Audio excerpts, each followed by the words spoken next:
Okay, guess who's here? It's Sunday. How about that?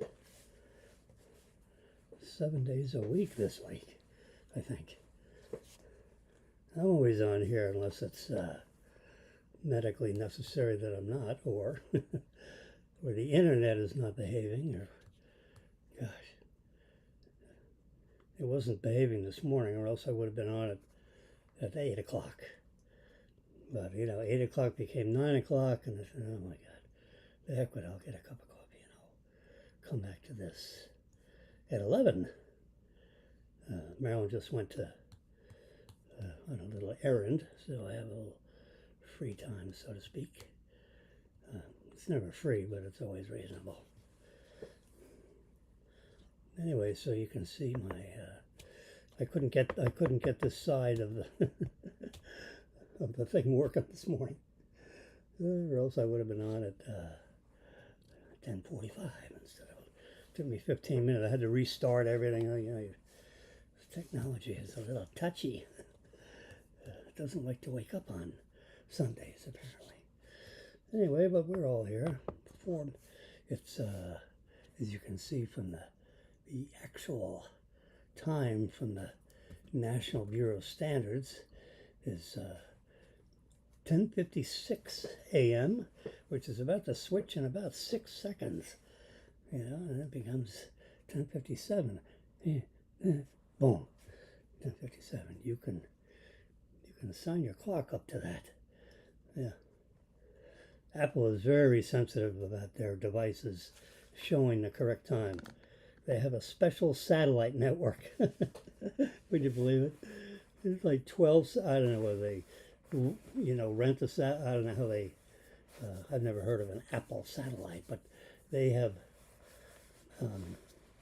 probably, have a huge company to satellite network thing, where they get the actual time from the atomic clock, which is all the satellites. They have to have the correct time, because you've got networks all over the planet dealing with time, and in Zimbabwe they don't know what the hell time it is, so the satellites have to tell them. So there's always somebody that's connected to a satellite. Our local networks in the United States are supposed to have the correct time. Florida Power and Light is controlled by would you believe it, by the FCC, because it's considered a transmission device rather than a power grid thing. So FPNL is controlled by the FCC because they're delivering a source of energy at 60 cycles a second. And the AC has to be exactly at 60 cycles a second, plus or minus like 1/100th of 1 second. An FCC requirement. Oh God. I mean, it's your federal government at work. Since legislatures write these laws before they know what the hell they're talking about, the law gets written and signed by, the law gets written, then it gets passed by the House, then it gets passed by the Senate, and then it goes to the President, and all three of these bodies have no clue what they're talking about, perhaps. And for the FCC to be controlling all our power companies all over the United States is ridiculous. There should be, an energy, agency, not the FCC. Let them deal with ham radio operators and, whatever. Federal Communications, FCC. Those guys know what they're doing, but you got so many agencies floating around right now. You may as well have one more and have it right. An energy government agency should be controlling our grid. How about that? It's like common sense ain't very common. A friend told me a long time ago. Jimmy, common sense ain't very common. Thank God you have it. That was a pat on my back from Asa B. Groves at Size Rivergate Lounge in 1976. 1976, I swear. 1976. Size Rivergate. It's right over the bridge at Brickell Avenue in downtown Miami. And we had a table for 8, and Asa was there. Charlie Wilson, no relation. Dick Yace, Bill Duncan, yeah, myself, and 2 other people. I'm like spotting them around the table. I have to think about who the other guy. It was 6, 7, or 8 people. Maybe it was 6 people. Anyway, common sense ain't very common. Yeah. This guy was a polished attorney, but he used the word ain't, so it was like a farm thing, but he's, he's a sophisticated lawyer that lives on Brickell Avenue, right? Or has offices on Brickell Avenue. And beautiful house and Coral Gables on the water. Whew. I don't think Asa B. Groves is with us, and Asa B. Groves. Yeah. Neither is Dick Yace. Charlie Wilson probably is. Jimmy's here. I'm crowding 80, but I'm not there yet. Ooh. Oh, yeah. Ooh. 11 more days. March 20. Oh, God. The first day of spring. By the way, all you sports fans, if you have Apple devices, iPhones, iPads, MacBooks, with the switch to daylight savings time, right, fallback, the devices do that automatically. You don't have to do a thing. So don't go into your device and turn it back another hour, because Apple takes care of that for you, with their operating system. But, your microwave may need changing. If you have an electronic thermostat, that won't need changing, because it's connected to the Wi-Fi, and the Wi-Fi picks up its time from the network. And the network is required to keep the right time, because the cable company is controlled by the FCC, like they don't have enough to do, and they have to have the correct time. So if you have an electronic thermostat, like the Nest thermostat or the Google thermostat, instead of the piece of crap that builders put in for thermostats, which I rip off as soon as I get there and put it in a plastic baggie and save it for them when I vacate the premises. Yeah, if you have, a modern electronic thermostat, it picks up the network time, which automatically changes with daylight savings. Now, Marco Rubio, this is a local Florida kind of a thing, Marco Rubio, our senator from Florida, who is now, of course, Secretary of State, but back like 5 years ago, 6 years ago, when Marco Rubio was a senator, he caused the Florida legislature to approve daylight savings time forever. Don't change the clock when you get to November. This November, March thing, whatever it is. I mean, come on, stop it with that. Set the clock, be like daylight savings time and leave it there. So you have an extra hour of sunlight after you got home from work. Maybe you can squeeze in 9 holes of golf, And what? Because the little lady, the mommies don't want to take the kids to the bus stop in the dark? What do you mean? You're not going to let the kid out by himself anyway, with all the things that bad guys do to kids. So you stand in the, you're awake and you're new, you've had a night's sleep, you're fresh and good, and you're not going to play tennis, first thing in the morning, So stand in the, watch the sunset come up in the darkness when you're standing there with your kid at the bus stop. Jesus. And live and give all the working people, including farmers and everyone else that works, a little break when they get home at night so they can see a little sunlight. Is that like, come on. Trump says it's a 50-50. Baloney. It's not 50-50. It's probably 75-25. Keep daylight.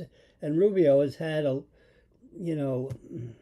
Rubio caused the legislature to have daylight savings time all the time. And then he passed it on to the governor of the state of Florida, and he signed it. And then Rubio hand-delivered it up to the United States government so that it would go through the Senate and the House and get the law in the hands of the president.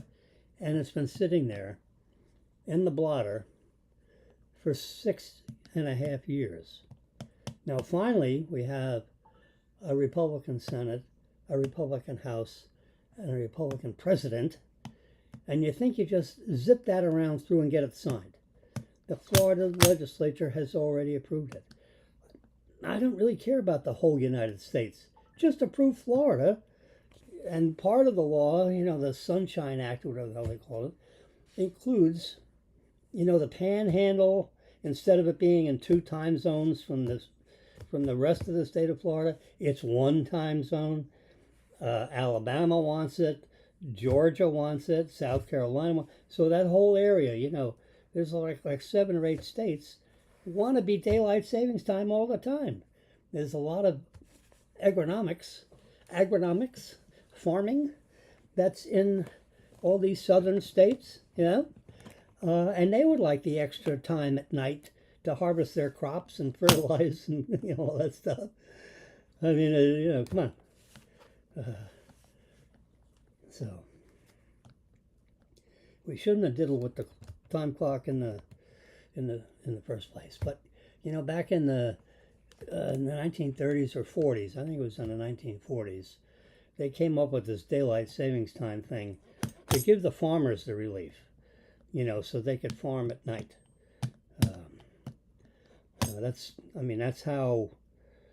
That was the primary purpose in having daylight savings time pop up all over the country in the 40s. It was for the farmers. But, now we're a little more sophisticated. We have all kinds of farming equipment instead of, people picking veggies, by hand, although there's a lot of that going on too. But, there's a lot more machines now than there were back in the 40s.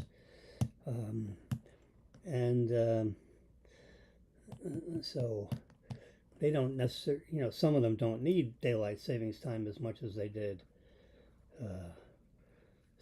60, 70 or 80 years ago. Time flies when you're having a good time. Yeah, so anyway. I bet a lot more people would just like to leave it on, because you lose an hour of sleep, you gain an hour of sleep. Yeah, come on. And we have some states, there are a number of states that are stuck on one or the other, right now. I don't care about a federal law that makes every state do the same thing, which is what Trump is angling at. I guarantee it that the state of Florida is 60-40, 65-35 in favor of daylight savings time all the time. So that way they can get an extra set of pickleball in before the time grows dark in the evening. Yeah. You got a lot of retired people that like to play, little round of 9 holes of golf. I used to play, if I could, a while ago. I used to, 30 years ago. I used to like to squeeze in 9 holes of golf after a hard day's work. Yeah, it's good for the soul. Anyway, here's an interesting little tidbit. Moving on to some other news. Turkey was refueling its B-52 bomber and stuns the Middle East. Because you got this big B-52 bomber flying around Turkey. And apparently they were testing out the procedures for mid-air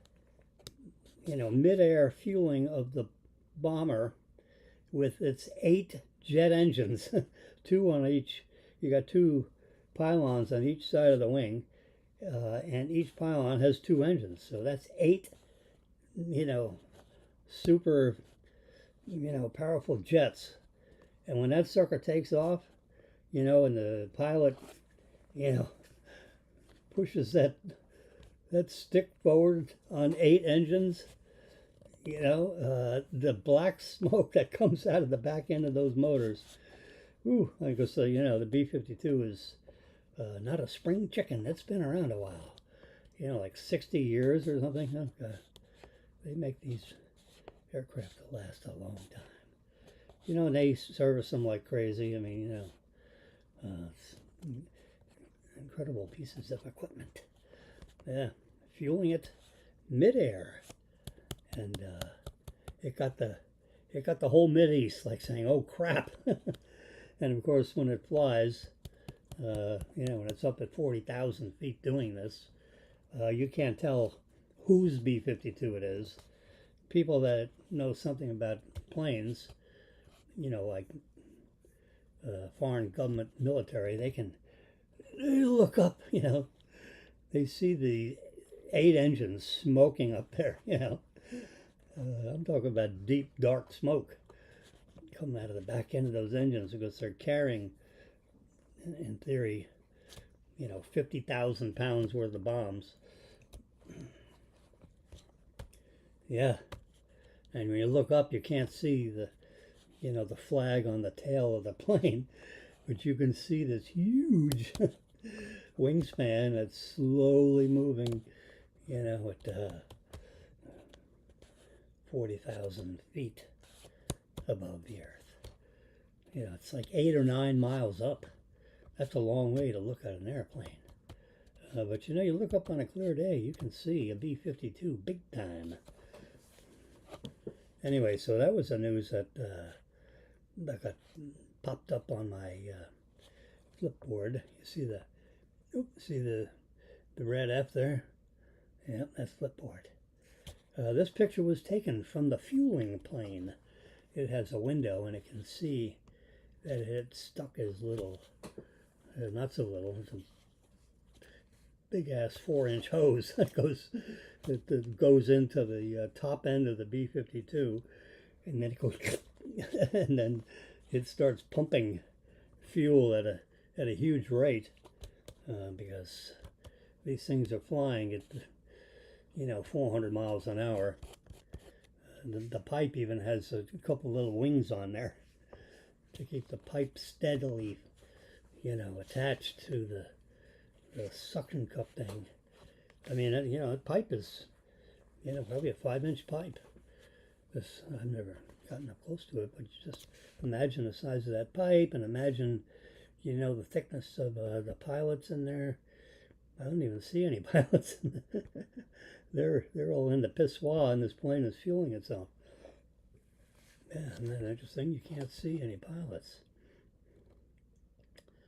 I don't see a pilot on the left. I don't see a pilot on the right. And there's probably seats for another one in the middle there.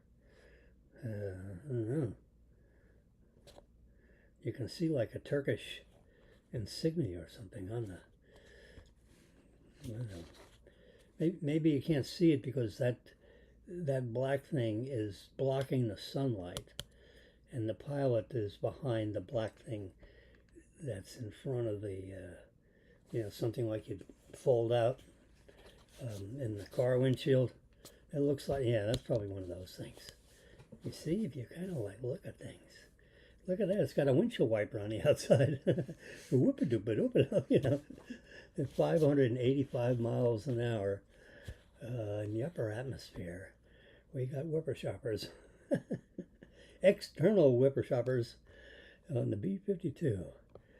Yep, looks like it's got some red spills on there from red paint that's got mushed up from a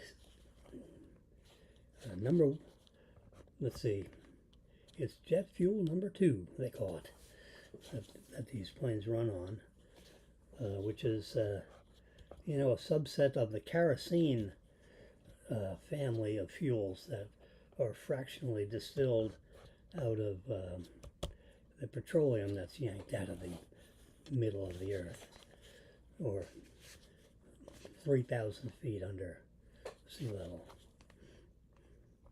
I was a smart cookie a long time ago on fractional distillation. As students, engineering type students, and my undergraduate career being a biochemistry major, we had to learn about, or I took a class that had a lot to do with fractional distillation, which means you've got this black soup of stinky tar looking stuff.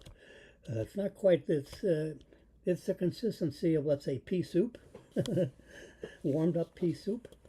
That's about the consistency of now if you get it from Venezuela, it's thick tar. Yeah, that's more like warmed over molasses, which is harder and dirtier to fractional distill, and you don't have a lot of yield out of that kind of petroleum that's yanked out of the earth. But you know, the crude oil that we get, like from Canada, and you know, that's mined in the northern hemisphere, if you will, that is a they call it light sweet crude. You've probably seen, you might have seen that in the Wall Street Journal. What is the spot price of light sweet crude? You know, that's Canada gives us. We get 42%. You know, the president and you know the government of Canada are in a verbal dueling match on network televisions across both countries, and Trump is beating them over the head, and they're beating their heads over. You know, we get 42% of our petroleum from Canada. Would you believe it? 42%. That's a huge hunk of our crude and refined petroleum that we're getting internationally. We import 42% of the United States' need from Canada. Now, we could be pumping a lot more out of our own ground so that 42% could be 22%. Yeah, but we're not, because under the Biden administration, although we're pumping more fuel out of the ground,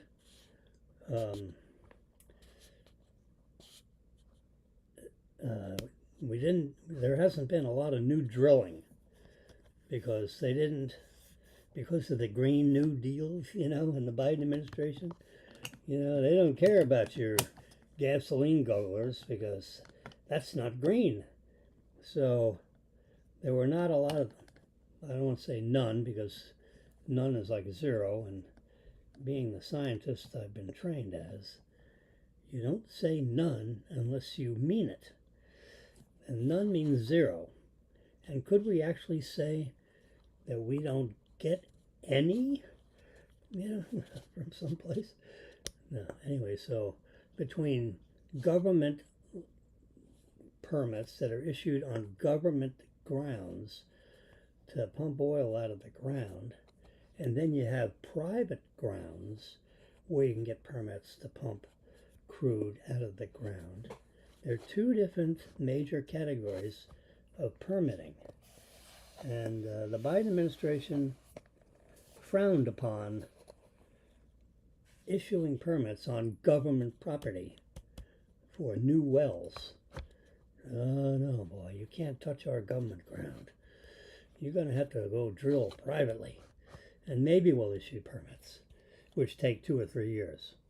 Well, you only have a 4-year administration, so that's why out of every other word that comes out of Trump's mouth, and I'm looking at delayed broadcast right over there. Justin Trudeau, he's arguing about this tariff bit.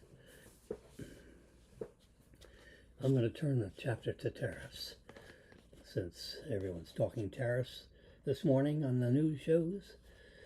All right, let's talk about cars.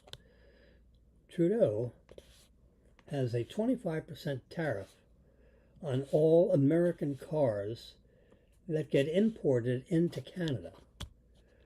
So that means a $75,000 or an $80,000 Cadillac, and that's not hard to do.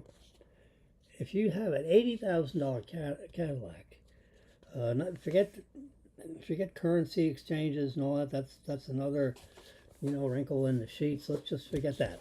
Let's just say $1 Canadian is the same as $1 US. Now we're going to just talk the tariff, assuming the currency exchange is equal, because that's just another diddle in the formula. So since we're not considering that, we're just going to consider the tariffs. So that means an $80,000 Cadillac is going to cost $100,000 to the guy in Canada that would love to drive a Cadillac. Or if you bought it in the United States and drive it over the what they call it, you're going to have to pay the tariff at the border.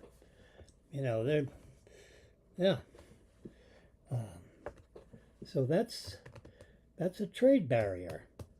They don't want our cars, but we have to accept their cars. And what's our tariff on their cars? 0. So Trump says, not anymore. You got 30 days, guys, and we're going to reciprocal tariffs. If you charge our car companies 25% to bring our cars into your country, we're going to tax your cars coming into our country. So it's 25 to 25. So the net effect is 0. Then after they write those checks for a while, or they run up a bill, because you have unequal trade valuations. They're right now they owe us $250 billion because of the trade imbalance. Okay, so try adding a 25% tariff on all their stuff that gets sent in here, which will drop because they'll be priced out of the market, so to speak. If we're buying candles in the United States because of the wax or honey, how about honey from the maple trees? A $10, let's say, so $8, jug of honey then becomes 10. Boom, overnight in 30 days, because of the 25% tariff. Because we're going to start charging them that 25%. Well, so that's going to slow down all the, the maple honey shipments, because we are one huge, our 350 million people in this country, let's just say half of them, more than half, let's say 70% of our population is, middle class or better. That's a lot of maple syrup. I actually like real maple syrup as opposed to, this corn syrup, brown looking stuff, that you get with Aunt Jemima syrup. But if you get you get your handle on a nice little jug of maple honey, you drizzle that over your French toast. Ooh, it tastes so much different. I mean, it's like no comparison,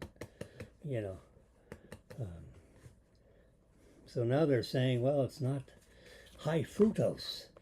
High fructose as opposed to just fructose. is apparently bad for you. So they just give you the regular, fructose, which is basically sugar. It's just not, it's refined a little differently. And you don't get the high fructose, which is not good for your blood sugar.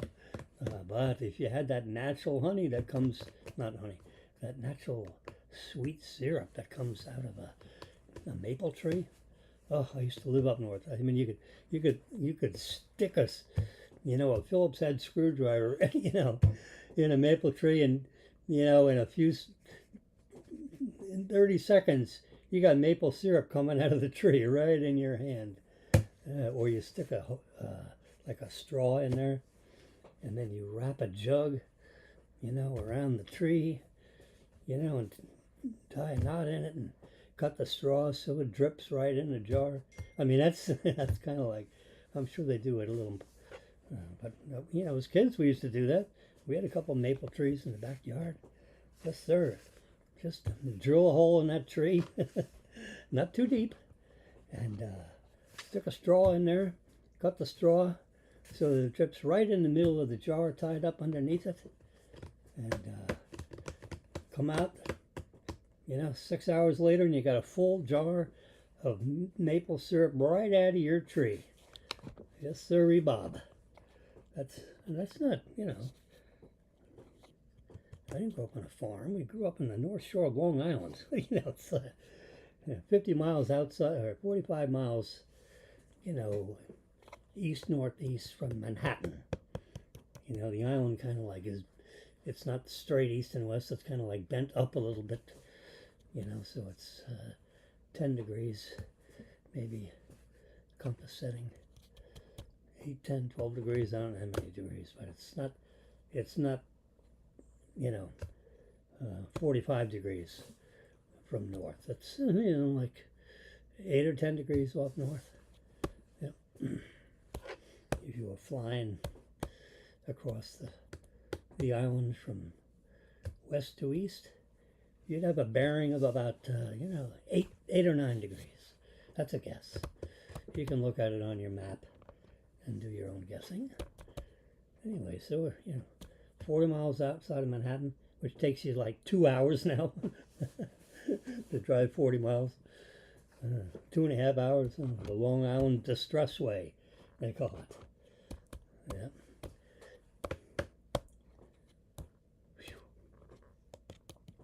Back when I was a kid, we used to play in the Long Island Expressway when it was being built.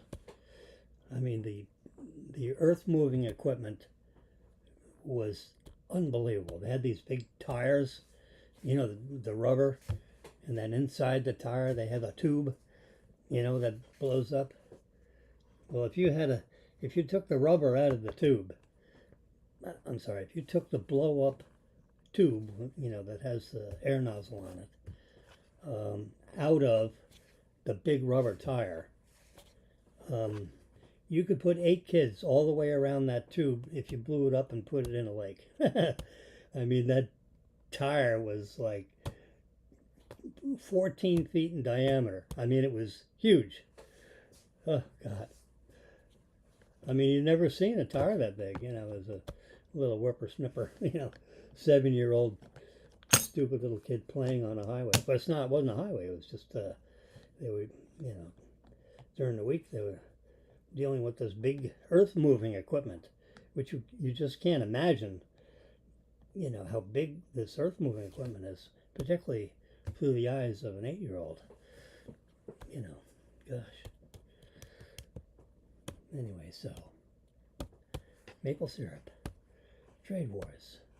So let's play the clock ahead. We start charging them reciprocal tariffs. They charge us 25%. We're going to charge them 25%. So all the lumber they ship down here, bam, we're going to throw it 25%. It's a lot of lumber. They're cutting a lot of wood in Canada, let me tell you, and shipping it south. And it's good, fine wood, all kinds of exotic woods today. They make kitchen cabinets and tables and, sand it and put some kind of clear lacquer on it. The wood is beautiful. When I grew up, we had a wood shop in the basement. Yeah, my father and grandfather, they loved to make wood things. My grandfather was a machinist. He's an engineer, mechanical engineer, and handmade the portable typewriter for the Underwood Typewriter Company. I don't know if that was the exact name, but some of you senior citizens out there remember a typewriter with the word Underwood. He handmade the Underwood portable typewriter. You could put it in a case and carry it like a briefcase that was about 7 inches thick from place to place. With all the keys, is perfectly lubricated and machined, because he had a machine shop. He made it out of solid stainless steel blocks of metal. Unbelievable. He hand drew the plans for the typewriter. Now the typewriter is only this big, right? The plans were like this big. It was like 24 by 36 inch. This they used to call it onion skin paper, and he had these real sharp, precision ground metal things with a push button on top, and it was like number 4, I'm going to say, lead, and he'd draw a line, and he goes, "I had these plans." I mean, there's big plans, big paper, maybe 10 or 12 sheets, plans like if you were building a house, but he was building a typewriter. So he had all this stuff drawn out, and he had it measured, to the 10th of a millimeter, or the 64th of an inch. Back then, I don't think they had millimeters and meters and all that stuff. They just said, "Hell with them. We're going to have inches and feet here in the United States," 75 years ago. And hand drew these things, and it was the precision right down to 1/64th of an inch, which is, is 25.4 millimeters in an inch. So do the math. So you divide that by 64, 25 millimeters. It's not what is it? 2 millimeters, 1.5 millimeters. That's about as precision as you could hand draw with they didn't have computer aided design software back then.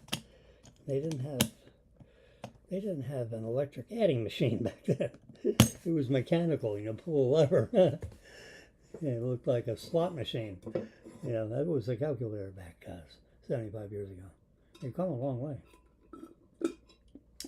Sorry, I'm having a sip of my coffee, which is empty, because it's 11:30. I made the coffee at like 7:30. I was supposed to be on the air at 8, but I had technical issues, because this Simulcast is being managed by three souls, 3 image, me, myself, and I. Me is the producer, myself is the director and chief technology officer, and I am the talent, in quotation marks.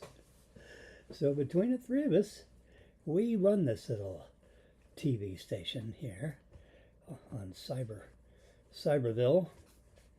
Yeah, I got 1,000 friends or more on Facebook Live. I got about 1,200 friends on YouTube Live, and then I got a bunch of friends on Twitter, and this is being simultaneously broadcasted on all 3 of those social networks Some of the other social networks, I could broadcast on, 2 or 3 more, but I can't figure out how to. There's like a key you have to get. It's the hell with it. I just won't be on those others. I'll have to do a Google search and get a step by step on how to obtain the key and how to. I mean, I know how to copy and paste, hexadecimal. That's not the issue. The issue is, how do you get the stupid key? Oh, I know what some of the problems is that every time you broadcast, you got to get a new key. Well, you got to go to the site, you got to get the key, you got to put in the password, and then you got to put a user ID, and then they change your password, every other week. So, then you have to keep a list of all your different passwords because who the heck is going to remember a 10-character password? So let's to the hell with it. But with, Facebook and YouTube, is actually my favorite, although I have more friends on Facebook. And Twitter, which is X now. Elon has this thing with an X. He has a kid named X. I don't think he has a Y and a Z, but I know he has a kid nicknamed X. He renamed Twitter to X, which as far as I'm concerned is going to be Twitter forever, because you're really going to call it X? No, you're going to call it Twitter, because we all know Twitter for 10, 12 years. Oh, God. Yeah. Whew, I get worn out thinking about it.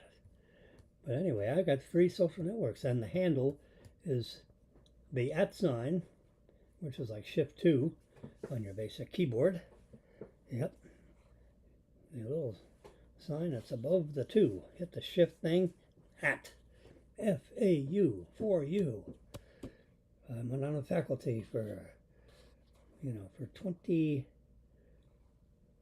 22 years with the College of Science, the Charles E. Schmidt College of Science, because teaching digital photography. 22 years ago, everybody wanted to know all about this digital photography stuff. Today, they all know about it. They don't need to spend $400 taking a class of mine, which is, I do a good job. I've had doctors in there. I've had cardiac surgeons, a number of plastic surgeons, would you believe, like the digital photography. You know why?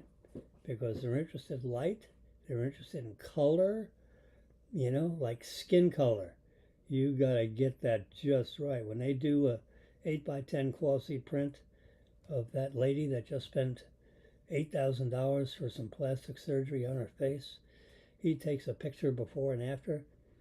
That color needs to be balanced. And these cameras, have, I can tell you, I'll just give you some free advice here, is that the Canon imager in Canon digital cameras has the best color balance coming right out of the imager than anybody else, so to speak. Not everybody else, but most others. The worst was Sony. Now I understand they're getting better. Now Sony delivers imagers to Apple, and they have, I can tell you, they have some. You can see my Apple phone here. Someone took a bite out of my Apple. But you see those cameras, those 3 cameras? Those cameras, I'm like shining light on there. These cameras are unbelievable. The miniaturization, micro grinding of these lenses, the lenses in the iPhone, the imagers. Can you imagine having 45 megapixel imagers inside this phone? 2 of the cameras, there are 3 here. You got an ultra wide angle, 45 million pixel imager behind the lens. You got a wide angle, normal to wide angle, the 35 millimeter equivalent, let's say it's 40 degrees, 40 degree angle. The ultra wide angle is like, 65 degrees, 165 degrees. It's this wide. The normal lens is like 42, in 35 millimeter terminology. So the equivalent of about a 42 millimeter lens in a normal 35 millimeter camera. That has a 45 million pixel imager behind it. Now the telephoto lens, which in this phone, the iPhone 16 Pro Max Super Duper Plus, this $1,700 device I got in my hand here, can you imagine? It's a personal communicator. It's a phone. It has GPS. It has, it does everything but make chicken soup for you. But the cameras, they are unbelievable. And if there's a little, if it's a little coloration because of the imager technology or whatever, Apple will tweak it, in their software so that the color calibration is perfect. The Apple engineers are really, really picky. So Sony used to be, for 35 millimeter photography, the color balance on their imagers was, it wasn't, maybe it was because, the Sony people are Japanese and they have, their skin tone is different than traditional Caucasian. Maybe it's because of the different, the racial impact. And they didn't have two sets of imagers for two different continents. Japan is an island nation, on the other side of the world, and Caucasians, look different over here compared to the Japanese, so to speak. So that could be it. I mean, I'm making up stories here. But Canon, that's a huge company. Much bigger than, you say Nikon, oh boy, they're about the same. No. Canon is huge. Nikon is a little pea on a pumpkin. If you put a pea on the table and you put a pumpkin on the table, the Nikon is the pea. The pumpkin is Canon. Back 20 years ago, or 20 something years ago, when Marilyn and I were taking pictures, at FAU Stadium, FAU golf courses, FAU anything, we have probably 100,000 unique photos online right now at 416-1100.com. It's our website. Right here, I'm going to show you for your viewing, and there it is. Health and wellness creates great images. How about that for a little thing there? And there's my logo thingy right there. Yeah, there it is right there. And we've taken, thousands and thousands of international polo club matches, tournaments. The U.S. Open polo matches. And there's a Coca-Cola company right there. There's a lot of money in polo. Oh my God. Because they have to have like 30 or 40 horses, because every 8 minutes they switch horses, because they run them hard, and they can only run them for about 8 minutes, and then they run out of legs. So they got to get another, so for a polo match, each player, and there's 5 or 6 of them running around on the field, they have to change horses 3 or 4 times. Well, when you're multiplying that by 5 or 6, that's a lot of horses. You got to feed a lot of horses. You have to, and they transport them from, Brazil and all. I mean, these real wealthy people that have these polo teams, That's why they call it the International Polo Club, because there are only so many Americans that can handle all these horses. And Orlando is a big, Ocala. Oh my God, huge horse ranches, and a lot of the polo horses are a special breed of horse. That's a little lower to the ground, if you will.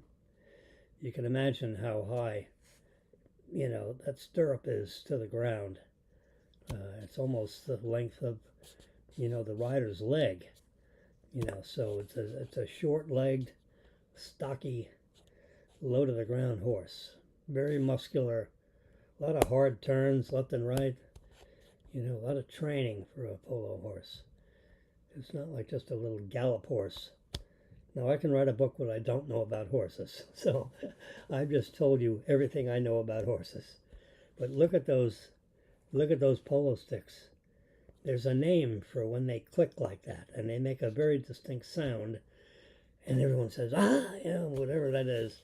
And I can't remember the name, and no matter how I Google it, I don't get the name. So if any of you guys know what that is called, it is very rare to have a picture of those cane mallets wrapping around each other that way. And it makes it very distinctive because they're both trying to reach for that ball, that's right down there next to a hoof or two. Yep. Bang. Yes, there's Marilyn with Jay Leno. So we're cruising on down here to, if I click on there, we go to the polo matches, but we don't want to do that. We're going to click on, look at this. I happen to have my official Shamrock socks. We're going up to Washington next week, or this week, depending on whether Sunday begins your week or ends the last week. Calendar-wise, it begins the new week. Marilyn got me my official Shamrock socks. And I lost one sock, and I found it. Because, we got a matched pair here. You go online, try to get some more Shamrock socks, and they'd be different. Anyway, so I found the other sock, so we've solved the sock mystery. But look at this, civic and public events. Look at that. Yes, sirree, Bob. We've taken a lot of St. Patrick's Day parades in Delray Beach. The last one we did, I think it's the last one we did, is the 51st annual Delray Beach Atlantic Avenue Parade. And God darn, that's 6 years ago. I used to love to go to those. Right, there's the 50th annual. There's the 51st. There's the 47th. There's the 40th. They're kind of like in order here. How about that? Yeah, look at this. Ooh, the 43rd, the 42nd, the 41st. Yes, sirree. So that's the 41st through the. Yeah, so there's 11 years worth of St. Patrick's Day parades, and it's all online here. We've had 26 million visitors to our websites here. Here, this is, not a. But look at it. Who's this person? Yes, sir. That's our Marilyn. Whoops. Where did she go? There she is. Look at that. Marilyn is ready for the parade on the crown of the road that's going over the Intercoastal Waterway. She's got hand on hip. She's got her green, official, you can see that, how do I get that? You see where it says press pass? Yeah, it says, it's a press pass. Yep, and she's got her digital camera You know, we were into digital for, you know, for 20 more than 20 years, when film people didn't know what professional digital photography is all about. There she is, peace, love, and Irish on her t-shirt. She's got her telephoto lens with the lens extended. She's on telephoto mode with that camera. She got a little shamrock thingy hat, shamrock earrings. She is, yes sir. There you go. There's a parade. Look at that, the bagpipes. I used to love those bagpipes. If I press that, it's going to start playing. The question is, can we hear it?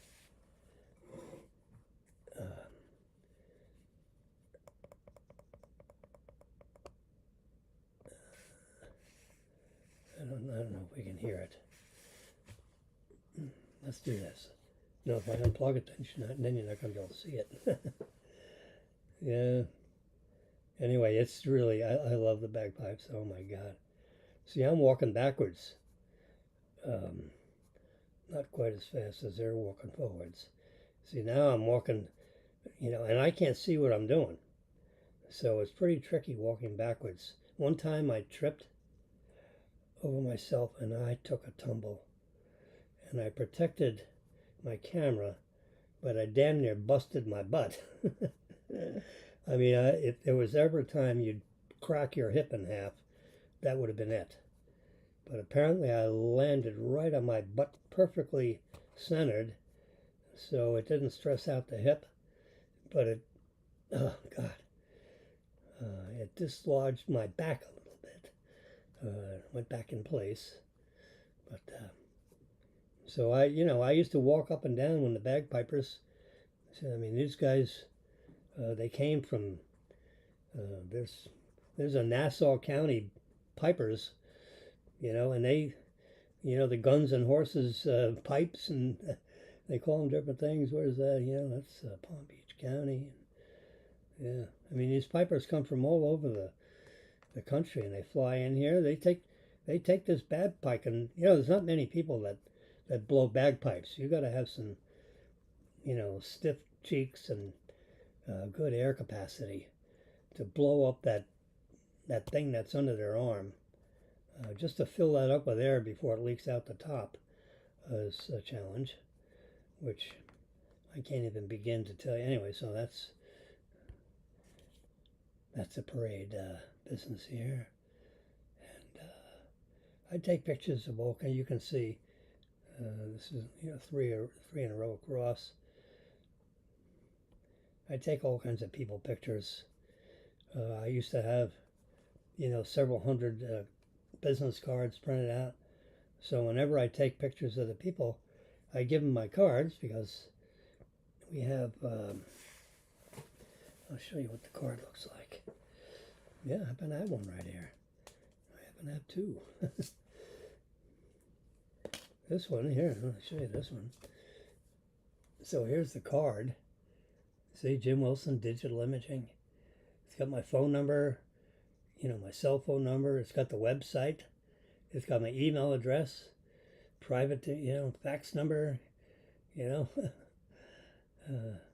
professional training programs. Yeah, that's what I used to teach at FAU. And look at this right here. If I turn it this way and flip it over, there's my logo that's embedded in the card. And it has one of my other favorite polo shots. Beautiful color of that horse, and the sky in the background, and the player reaching down for that. On this card, same thing on the front. And on the back is just, you know, my logo. This is strictly business. This is the back of I have another set of cards that has the cover of my book I wrote on the back. Now these things, if you're wondering, they're plastic. There's 3 mil plastic with lamination front and back. So it makes I tore the laminations over this one. So it's a 3 mil, And you know what it is? It's the exact same size as a credit card because I financed a company in Pompano Beach that manufactured credit card plastics for master charge and all that. So I said, how about if we put my business card on the credit card plastic? Can you do that? They said, hell yeah, we can do that. So I sent them the artwork for my business card. And I said, you can scale that, right? So, it fits the credit card because the business card is, a slightly different aspect ratio. Any of you people that know what that means. And, oh yeah, they printed them up. I said, so how much would that be? I said, that'd be 8 cents a card. So if you want 1,000, you multiply 8 cents a card by 1,000, it costs you like $80 a box of it. You get 2 big boxes of 1,000, 500 in each box. I said, hey, that's the deal. I'll take 3,000. One with this business card, one with that business, and I want my book on the back of this one, and I want my logo on the back of. I made like 3,000 or 4,000 cards at 8 cents a piece. And if I go to Instaprint, they cost like 20 cents a piece. Are you kidding me? I'll take them on plastic and I still have some boxes of these things. So it's pretty cool. And over the last 20 or so years, I haven't changed my phone number. My email address is the same as my phone number. My phone number is, the same as my web address, 416-1100. My email address is 416.1100 because you can't use a hyphen, on the other side of the @ sign if it's an email address. It has to be a dot. It can't be a hyphen. And if you go into the internet for a web site, like www, whatever, you can't have a dot between the 416 and the 1100. It has to be a hyphen, so it's like reversed. They call that the syntax. If you put a dot there instead of a hyphen, you get a 404 error. If you're dealing, see, if you look at the very top of this website, see, 416 hyphen. Now, if I put a dot in there, I wouldn't know where you are. Let's do it. I'll show you. I will show you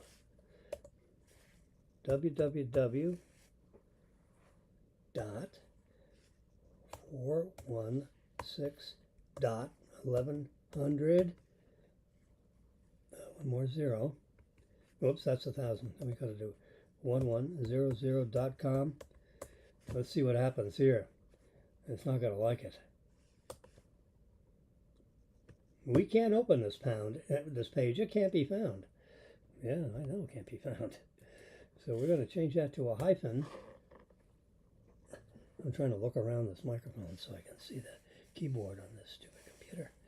There we go. 416 hyphen. Boom. There we go. Let me show you the page counter on the bottom here, just to, please, there we go. See the rotating globe? Because these pictures can be seen all over the world. This broadcast can actually be seen and heard all over the world. Although there's only 3 people listening. Look at that, copyright. 1990 to 2024. Oh, I better update that. That's copyrighted right through this year. I got to go in there and change that. That's I can do it. I know how to do it. I'm an HTML guy too. HTML, that is the programming language for writing a web address, websites. We created this website. Yes, we did. I learned HTML, which is a really big pain in the buttski. And as you get older, your language skills drop back a little bit. HTML. Hypertext language. Hypertext language. HTML. Yep. So you see where it says 26 million 422,182. All right? Just remember the last four digits, 2182. Now I'm going to reload this page. I'm going up to the top here. I'm going to reload it. And I'm going to go back to the bottom. And what does it say? 2183. It counts everybody. So we have had 26,422,000 people from and actually the in the back door of this website, which is a rather sophisticated website. Yeah, I mean, I hate to use that kind of word because it's a big word. And there are a lot of very sophisticated websites out there, which, you know, we wrote this a long time ago. Back when HTML was, God knows what kind of hypertext language they have now, but, you know, C++ and all this stuff.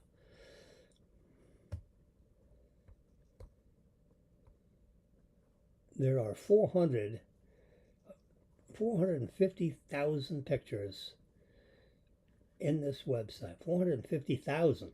That's a lot of snaps. And we've tried to get rid of, you know, the pictures of elbows. So we try to call out the bad ones. Now we've got pictures of all kinds of, you know, folks that aren't particularly well known. But, you know, those kids have parents. And they like to see their kids, you know, on their computers, and you know, and then they can project them on their big screen TVs and all that. Yes, sirree. So we're taking pictures of golf and tennis, and you know, this NCAA championship events right here. You know, this ladies soccer thingy. I mean, you get a lot of, you know, here's two championship things. 817 images and video clips. You know, this is Florida Southern College and Georgia College. September 3, 2010. Well, it's 15 years later. These girls probably have 5 kids between them. I got a text message from someone in Reykjavik, Iceland. Right? Reykjavik? The city, I think, in Iceland. And this guy said, I graduated from I graduated from Florida Atlantic University in 2010, coincidentally. And my girlfriend at the time was a cheerleader. And I'm wondering, you know, and I see her on your website. And can you send me the pictures? We actually, the two of us got married. We were just boyfriend and girlfriend back then. And we happened to live in Reykjavik, Iceland. And if I order these prints, can you ship them to Reykjavik? I said, of course. We are an international. Yep. Oh, boy. Can you imagine getting a text message from Reykjavik?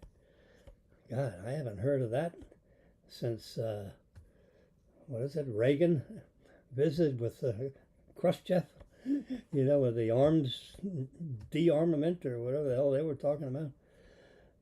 They met in Reykjavik, Iceland, because it was like halfway between their country and our country. Yeah, I did medical photography. Look at that. There's a picture of somebody in 2013. The Medical Imaging Division of 416-1100.com, Jim Wilson. There it is. And in 2013, I took a picture of this electronic device that, you know, was hanging over your right shoulder when the doctors walk in and they can look and see your breathing rate and your... This guy's got some serious heart issues because that is not good. I mean, if you ever seen, you know, somebody that's getting ready to have a stroke, that's it. That is not a good heart rhythm thing right there. That chart is crazy wild. Yep. Ooh. God. And The breathing rate is pretty normal. Yeah, you can see the breathing rates, and the blood pressure is 102 over 57. Yeah. Temperature is 35.8 degrees Celsius. Here's the blood oxygen levels. That's see, the O2 is 61. Not good. That needs to be 95. Yeah. The green is the O2, and the NO2 is 33. And so the blood oxygen is not good. That guy's ready to go. Nighty night. Not good. I got travel photography, exotic plants and animals. We went to Butterfly World. We got pictures of lizards and spiders and bugs. Whoop, there's a. we had. You're not gonna believe it, but we had these big lizards. Look at the face on that guy. He's looking at me. It's an iguana. Yeah. Let's press. See, this is like I usually picked out, a striking picture, a poisonous spider, for example, or there's another iguana thingy. And I pick out a picture and then I make it square, because I have this website set up so the square image, the first image is square, and that's the key image for picking up this particular gallery of pictures. And then you can see, and we can go through and look at the different. I think I'm on, let's see, where am I? Yeah. See, you can buy the picture, or you can download it for free. But you can go in to buy the picture. You want paper prints, you want wall art, keepsakes. In other words, you can put it on a, there you go, you can put it on refrigerator magnets. I got big refrigerator magnets and small refrigerator. I mean, really, you can put it on keychains, mugs. Yeah. So let's do that. And we're gonna hit buy again. I'm just showing you a little. You can download it for free. I know I've done that. If you want a really big, high quality digital image, which is behind this, I may charge you $2 or $3 or something. Here's prints, standard prints, other prints, square sizes. We'll see, since the image is square, let's pick square. Wow, look at this. You can get a 30 by 30. That's, 6 inches short of a 30. I mean, that's a huge. Let's just do 24 by 24. $105. And you can have it luster, glossy, or pearl. 3 different kinds of prints. And they have like a Smug Mug is the company that hosts my website. All my pictures are with Smug Mug in California. And they actually have mine, but everybody's digital images are backed up in 2 additional geographic locations.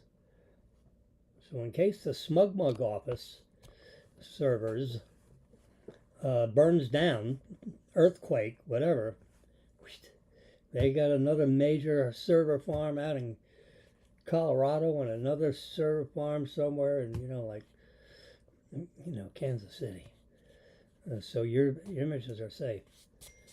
That feature alone is worth hundreds of dollars a year insurance policy, so that those 400,000 pictures that we've taken over the last 25 years are safe from being destroyed. Anyway, so look at that. Let's just pick the middle one, the glossy thing. We can put it in the cart, which is doing it.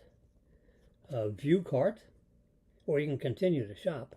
let's just say we're just going to do that. I'm just showing you how easy this is.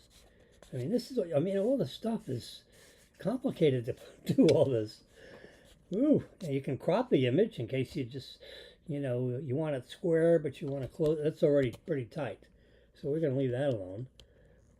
You can do other, you can change the color a little bit with the finishing options that you can see there. You can add a digital copy of the print for another $26. We're not going to do that. So we're going to begin the checkout process. Oh, you want two? Yeah, let's get to it. So now it's $232. And we're going to hit begin checkout. There we go. You got to put your name and your address. And then you have the shipping options. I don't think we can go to shipping options because we have, see it does it in red. I mean, even just doing that's a pain in the neck, you know, with HTML. And your credit card information is totally separated. So I never see, no one ever sees any credit card information. That is not, so when you enter that in this website, it goes off in a different world. It goes right to you like your credit card company. It doesn't actually go to our website. So we don't retain, we don't see, we couldn't look it up, you know. You couldn't call me and say, which credit card did I use? I have no clue. And I don't have, you know, now I know the shipping address, but like the billing information and, you know, no. But, you know, then you can review the order. And so this is a, you know, pretty cool website. I'm just saying. And now we're going to go, we're going to leave this. We're just going to bomb out of that, right? So here's my United Airlines thing. I have to get a doctor's note because in order for me to get ungrounded, I have to carry portable oxygen equipment with me on airplane. I don't necessarily need to use it, but I have to have it just in case, you know, I get excited, my blood oxygen goes down to like 80 something. I can turn on this little portable device and it will concentrate the oxygen. It's called an oxygen concentrator. So it takes the oxygen that's in your ambient air in the aircraft and like doubles the oxygen.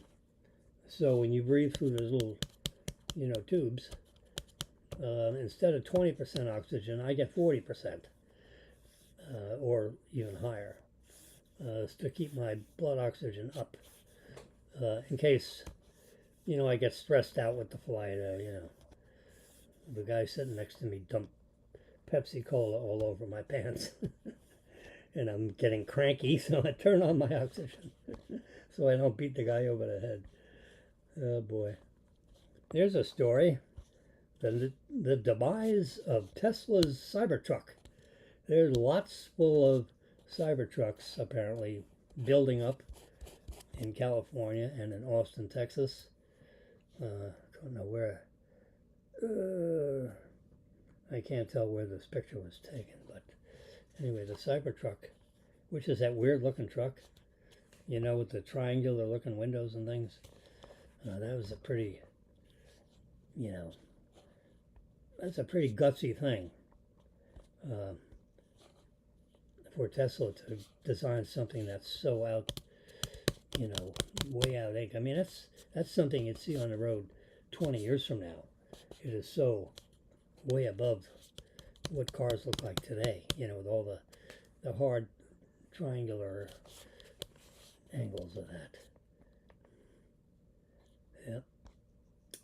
So here's a guy carrying a surfboard that's been repurposed from the big turbines. You know, you got these big turbine things that are cemented in the ocean, and these huge blades, you know, like 300 feet across.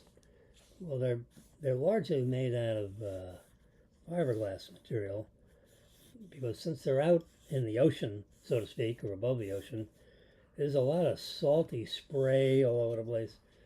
Well, the bolts that hold the turbine blades, in the big machine that generates the electricity, they rot. Rust is probably the better word.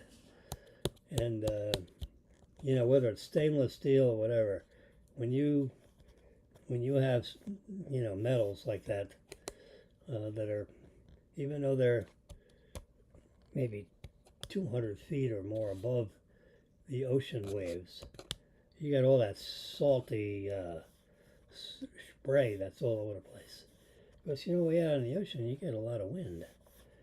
Updrafts and downdrafts and side drafts. And anyway, the blades are good, but the bolts rust through, and then the blades fall to the water. Well, they've been saved, apparently. They've been recycling the tips of those turbine blades, and they're cutting them out into surfboards. They are repurposing the parts of the blades for surfboards. Now that is quite the thought. Who would have ever thought? You can see, like in the background of this picture, you see a wind turbine thing in the, just faint in the background of this photograph. There it is, as I'm doing a reverse pinch. Yeah, well, they're repurposing those blades for surfboards. Oh yeah, that's the part of the Green New Deal. The Biden administration probably paid some company $50 million to figure out how to repurpose those blades into surfboards. Yeah, that's probably a $50 million item on the stupid list of things to pay for. Yeah. Which the Elon Musk Doge thing is. All right, here's I demonstrated for you all a few days ago, or last week, my Cardia. It's in this little case. Remember this little case? And inside this little case is my Cardia, and it does, it does my heart rate, and it gives you the chart. Your pulse, and it gives you an EKG, an electrocardiogram. Well, apparently, I just read about this today. The name of the company, this is a Cardia device, costs like $100 or $70, $80, $100, $110, depending on which model you get. Apparently, they got a few different models. This is Cardia. But the name of the company that did all this is called AliveCor. You see right here? AliveCor. ALIVE Core. Alive Corporation. Apparently, AliveCor. You can Google it. And apparently they've been suing Apple for a number of years because they think Apple has infringed on their patents. In lower decisions, and particularly in Europe, they sided with the small company, AliveCor, because Apple's like multi-trillion dollars. AliveCor is not multi-billion, with 400,000 employees and every continent on the planet. AliveCor is just a small company, 100 million instead of 3 trillion. Yeah, so it's a pea and a pumpkin. Anyway, so some lower courts apparently with the ITC, International Trade Commission. Yeah, they're a bunch of hacks. So they've been going back and forth with the International Trade Commission and, the U.S. Appeals Court, the U.S. Patent Office. I mean, the legal bills between these two companies. I mean, Apple has a building full of attorneys that do nothing but chase down these patent suits. And they're usually the the plaintiff, the suor, as opposed to the suee. So you're either the plaintiff or the defendant, and Apple, 9 times out of 10, is the plaintiff. Now in this case, they're defendants because the live cars is suing the pants off of Apple. But Apple has just won the appellate court decisions on number one. They've got a case that was won, and they said 3 of the patents that supposedly Apple infringed on is not a patentable claim. In other words, you should eliminate the there's a word for it. You should terminate the patent and the patent number because it's unpatentable. There you go. There's a word right there. See, unpatentable. Yep. Apparently they found 3 of the LiveCore patents at the center of these International Trade Commission cases to be unpatentable. Well, that screws up the lawsuits big time. So then when the appellate courts look at that and they say, oh, case dismissed, you have no case. They aren't even valid patents. The patent office granted a patent that shouldn't have been granted a patent. So, yep. So Apple then went to the PTAB. Oh my God, they got more acronyms. And they went back to the PTAB to request that AliveCore's 3 patents to be declared invalid. And they were declared invalid. And the U.S. Patent and Trademark Office, they had a trial, and then they went to its appeals board, which is the PTAB, that found that the 3 AliveCore patents at the center of all this litigation is unpatentable. Oh, God. You talk about 9 steps back for AliveCore, because they thought they had patents, and now they don't even have the patents that they started with. So when your attorneys start sharpening their knives and say, oh, yeah, we're going to get a hold of that Apple company, and we're going to sue their pants off. Well, Apple just tore their pants off of them. And, because they have technology in the Apple Watches, which I happen to have on my wrist at this moment. And you see 64 beats per minute. Well, that's what the LiveCore does. They tell you the beats per minute, and they give you the wave form and the charts and all that. Well, they received patents a long time ago that they shouldn't have received, because the patent office is not exactly, they're not necessarily a bunch of geniuses there either. So they made a mistake and gave patents where they shouldn't have. And then, if no one challenges it, then the patent is just sitting there, and you got a patent number, and everybody stays away from it, because who the hell's going to prosecute a patent case, just for the heck of it to see if it's really a valid patent. I mean, so once the patent office issues the patent, it's kind of a closed matter until people sue each other, and then they, dig down into the patent, and Apple's attorneys scoured that patent, and lo and behold, it's not a, you can't, you can't, it's hard to patent the wheel, okay? I'm just trying to think of something really simple. The wheel. That's been around a while. Like 3,000 years, and now you're going to come and say, I'm going to patent the wheel?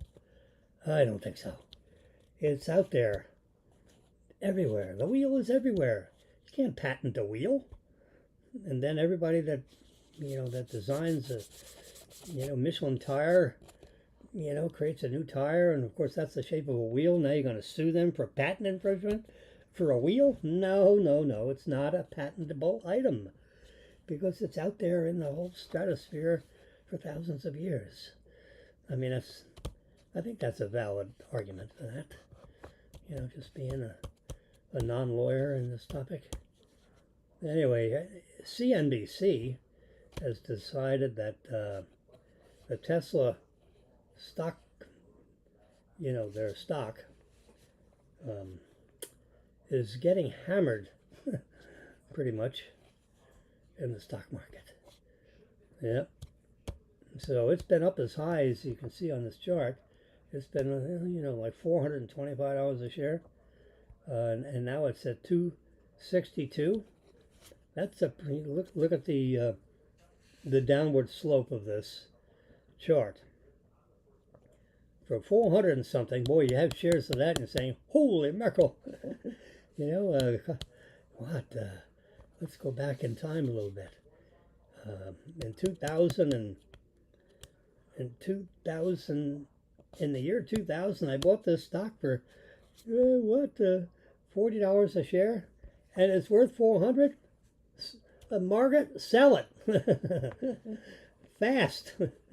Well, you had to be pretty quick because over the next couple of weeks, it went from over 400 to under, you know, 365 or 265.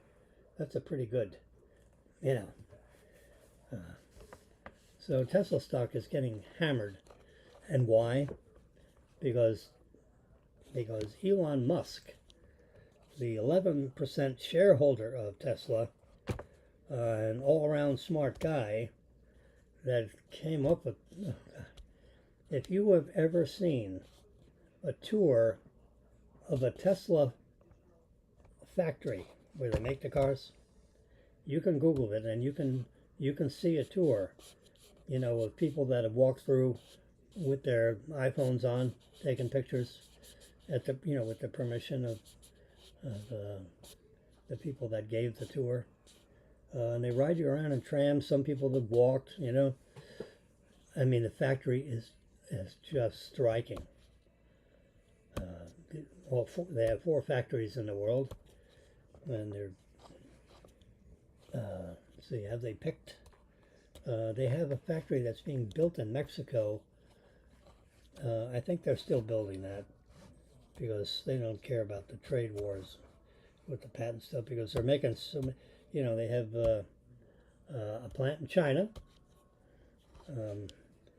and Tesla owns 100% of the plant.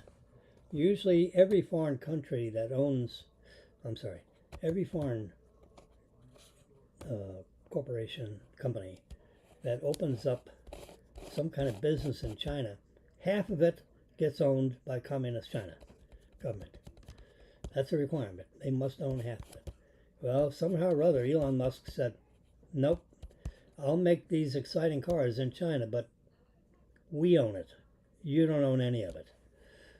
But, you know, it's in China. You know, they could go in and just shut them down, I guess. So they figured that whole it. We'll just make an exception for Tesla.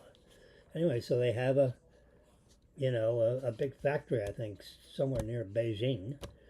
Exciting Chinese city. My parents love China. Oh my God. And the jade jewelry that my mother would get in China. Oh God. Anyway, they have a factory in Germany. I think somewhere near Munich. They have a factory in California. And they have a factory, an even bigger factory, in Austin, Texas. They're a new home of the whole Tesla company because California has state income tax, state taxation on their corporations. That's a killer. So they said, to hell with you, we're moving to Texas.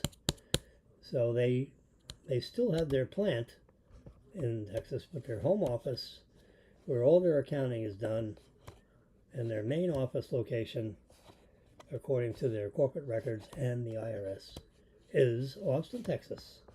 So the income tax rate, the state income tax rate in Texas is 0. The state income tax rate in Florida is 0. The state income tax rate in Tennessee is 0. So if you're going to, if you don't like New York, 13% additional state income tax, 13.5%, that's on top of your federal income tax liability. Move to Florida or Tennessee or Texas. Yeah, that's what people are doing. The people, these people that move with U-Hauls, there are so many U-Hauls leaving one way out of California that they've run out of U-Hauls. So they have to have special drivers go down and get them and bring them back up to California because they can't keep the U-Hauls in inventory, for the U-Haul business. You're in trouble. So if you're the governor of a state, my suggestion is you go to the local U-Haul dealership and see if they have plenty of, U-Haul trailers in inventory. Because if they have none, and you talk to the people that manage that store, say, well, where's everybody moving to? And they're probably going to tell you, Texas, Tennessee, or Florida. And there's a whole bunch leaving California, and there's a whole bunch leaving the state of New York and New Jersey. They're all coming down I-95 and heading right over to the east coast of Florida. And the state of Michigan, income tax, state income tax. Illinois, Chicago, Illinois, deep blue state, high income tax, high state income tax state, because they have all these give outs. Well, the people that are making the money have got to finance those state offices to hand out the handouts to the people that don't have anything, supposedly. So that's how that works. The politicians have to get the money from somewhere, so what do? They increase the state income tax so that they have a source of income. They have a source of cash so they can hand it out to the people that need it. Okay, let's just say that. I'm not saying they don't need it, but if they're going to hand it out, they got to get it from somewhere. And money doesn't grow on trees. You can't harvest the money. People have to earn the money, and that's why God made state income taxes. Yeah. Anyway, Tesla is getting whacked, circling back to Tesla, because Elon Musk decided to help the Trump election campaign. He campaigned like crazy in Pennsylvania and, all that whole Rust Belt area to try to help Trump win some of the states that are, what they call the swing states. And Pennsylvania was a big swing state. And the Elon Musk, him and his private security team gave a lot of speeches, either next to Trump or by himself. He went all over the state of Pennsylvania and New Jersey and surrounding areas and gave his own speeches. And he's a bit of a celebrity, so people would show up just to get up and personal with Elon Musk. And of course then they'd hear a speech, all about what a great, wonderful guy our president is, our current president, when he was running against Bite Me Biden. That's what the military used to call Biden. Bite me Biden. Yeah, I don't know how that came.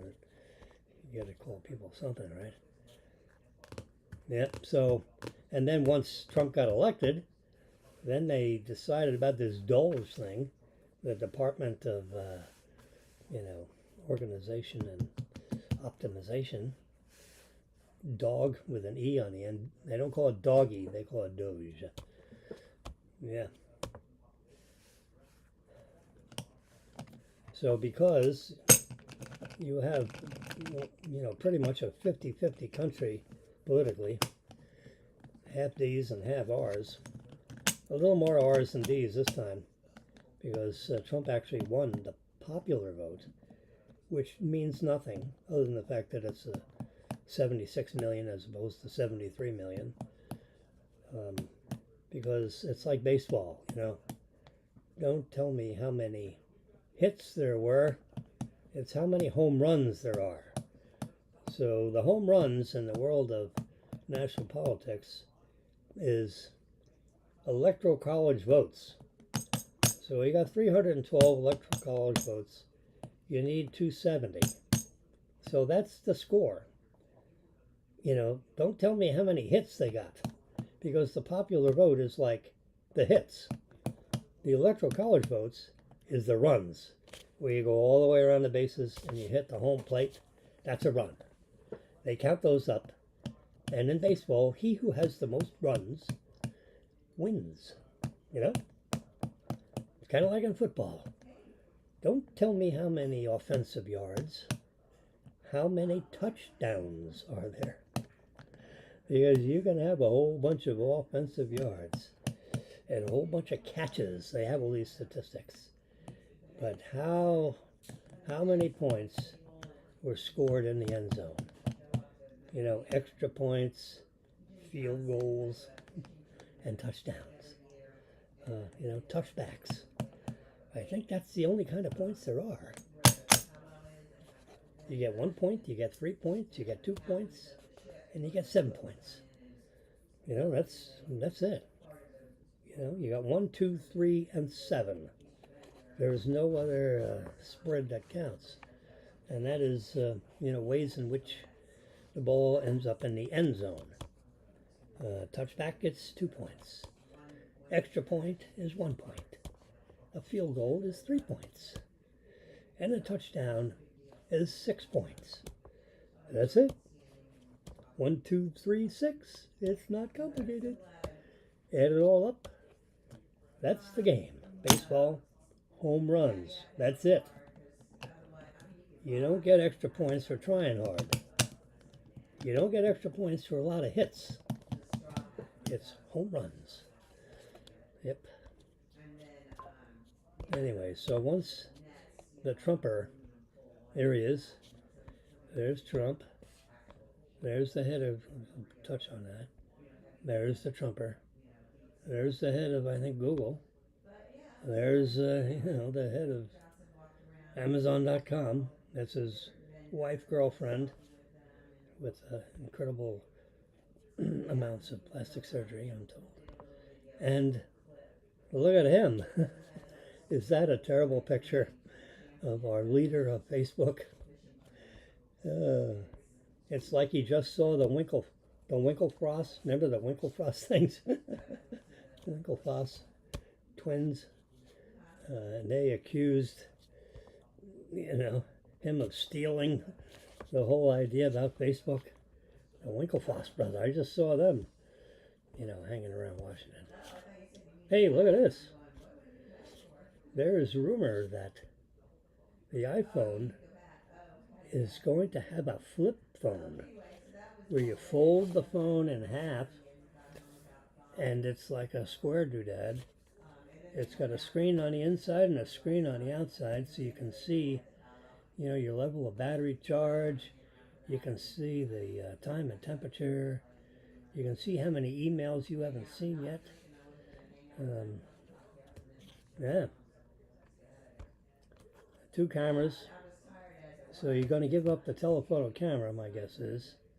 So you got a super wide angle and a regular lens. But the telephoto lens is gone, because I just showed you the iPhone 16 has characteristics 3 lenses. You can see them right there. And it's got a LiDAR camera, so it's actually got 4 cameras.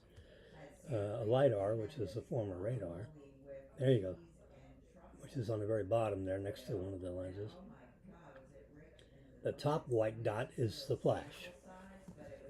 Yeah. So Apple apparently, this is a picture of Tim Cook standing in front of that picture there. Apparently they're practicing for the new release of their new iPhone 17. We are beta testers for Apple. So we keep on, there's a, I'll show you this website here. Where is it? I'll just do Mac M A C. Mac 9 to 5. That's that icon right in the top left. 9 to 5 Mac. Let's touch that one. Now this is a website that's, that's factual stuff, rumor stuff. It's got all kinds of stuff. So you can't really see this too good because of, producers, put that on full screen, would you? There you go. So now you can see Mac 9 to 5 in full screen. Apple is actively developing AirPods that is going to have some kind of cameras in there. So I guess what that would be is that if you're on the phone with somebody, you can see what they're looking at.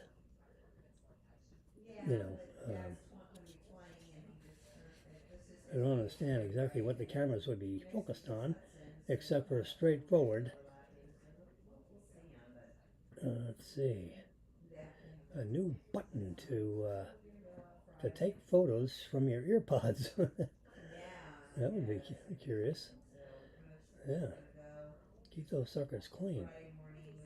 But the earpods are connected right into your iPhone, so it wouldn't be. And you have this age of miniaturization. It'd just be one little dit, on the out, through the case of the earbud. That would be an interesting kind of a. They're trying to find ways of, delivering this stuff into the marketplace, and if they can come up with an interesting idea, and this is an idea, they'll test it. They've got these machine shops and where they can develop this stuff in the deep basements of Apple. I was going to say deep dark. They're not dark.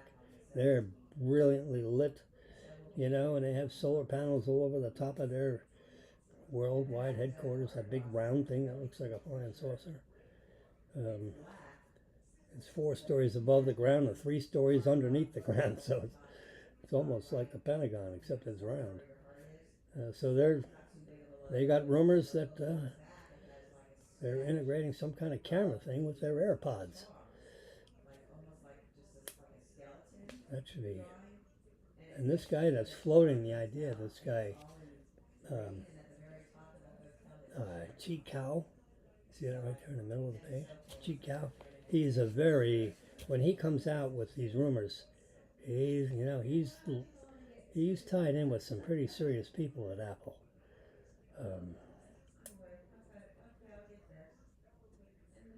The idea is a little odd, but given that KUO, I'm going to pronounce that Ko, since Ko's credibility it's worth mentioning, because he is, like I said, he is pretty.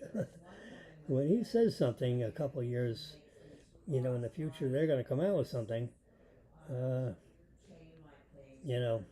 times out of 10, he's right.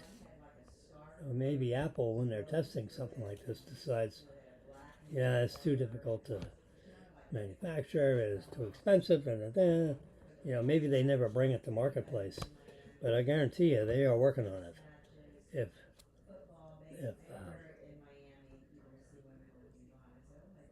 what's his name? Chico. He is floating the idea, so. All right.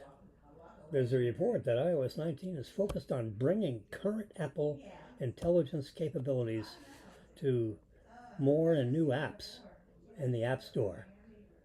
Yeah. Now there's a lot of apps in the App Store that are originated, written, and developed by Apple themselves. Now it's a huge marketplace. There's millions of apps in the App Store, uh, more than 1 million. This a few years ago they reached a million point. Well, they're over a million now. They may be 2 million now. I don't know what, but there's, it's a 7-digit number. Now some of those apps, I'm going to just say 100, maybe 200. Some small percentage of the apps have actually been written, engineered, and developed by Apple itself. And then the rest of the million is written by other people all over the planet. So that's the App Store. So here's iOS 19. Now that's developed by Apple, not by third parties. And its upcoming release, we're beta testers for Apple. We're up to 18.4. I don't think the buying public can get 18.4. I think the highest the public can get is 18.2. And most people don't have that. My son, who is a relative of mine, is a 34-year-old son of mine. I talk to him. I talk to our children often. He's like, iOS 17 point something. A lot of people don't update the software as soon as it comes out. And it's wise that you don't, because you want to make sure that software is, works really, really, really, really good. You don't want to, change your operating system and all of a sudden, half of your apps don't work anymore. And that can happen. Not so much with Apple, but with Windows. Sometimes when they come out with a new version of their software, we're Mac people. When Daniel turned like 12, that's a little bit, I guess. He's 30. When he was 13 or 14, when he was 14, I'm just keeping the math simple. And now he's 34. So 20 years ago, he said, "Dad, please, no more Windows computers. Can you please get us MacBooks?"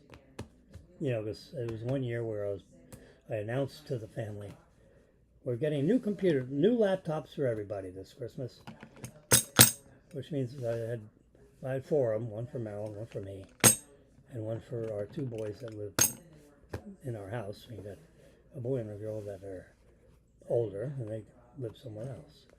But for everybody that's in our little home unit, new laptops for everybody. That means 4 of them. So Daniel comes wiggling into my plan table where I'm working in my little office thingy, which I took a piece of the garage and made it an office, I think. He says, "Dad, please, no more Windows. We want Macs." Because, there was a time, maybe still now for all I know, that Macs owned the educational computing business. You walk into a university or a high school anywhere, and they had Mac computers because they were reliable, very reliable. The software is very restricted. The bad guys, like hackers, it's really hard to hack into a Mac, anything, iPhones, iPads, or MacBooks. You don't read about a lot of hacks in Apple stuff because if they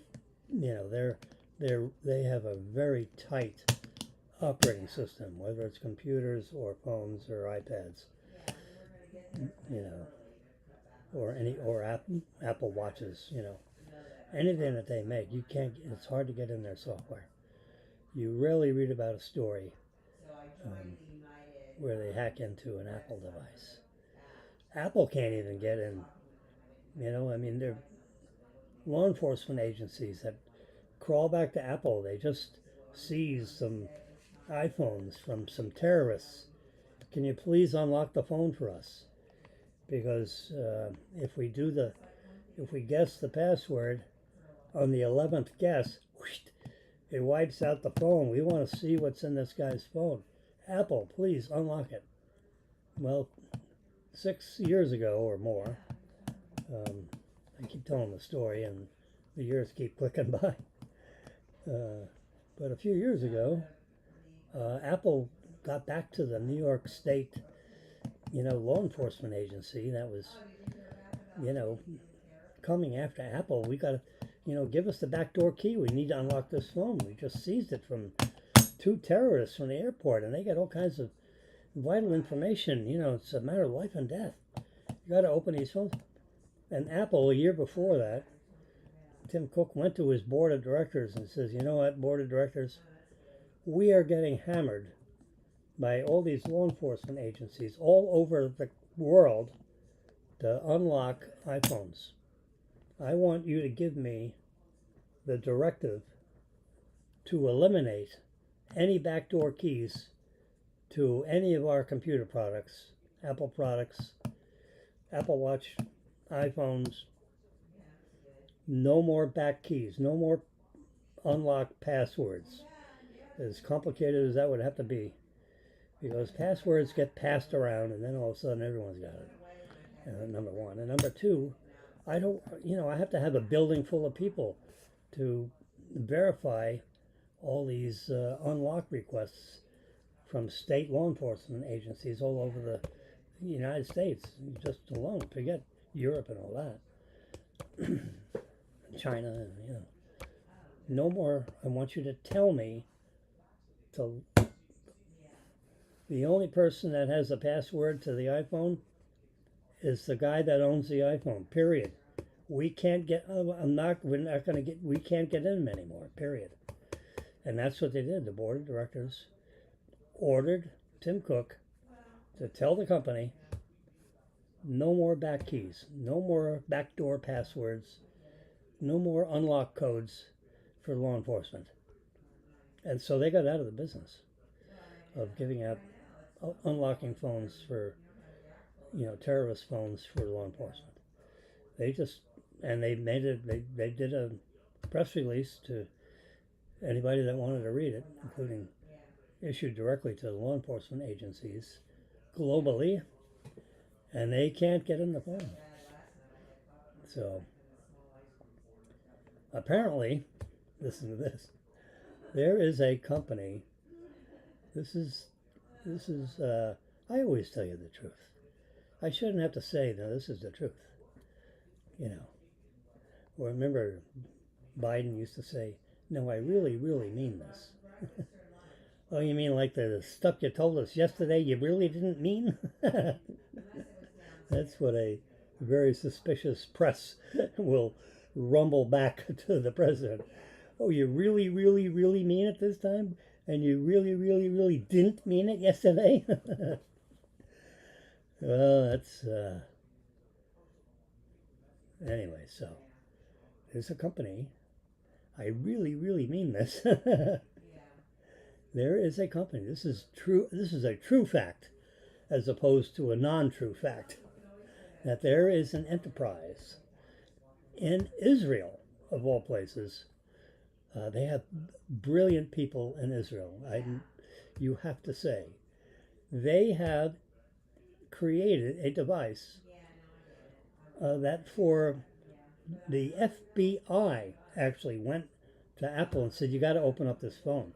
We have seized phones from terrorists. You got to get us in this freaking phone.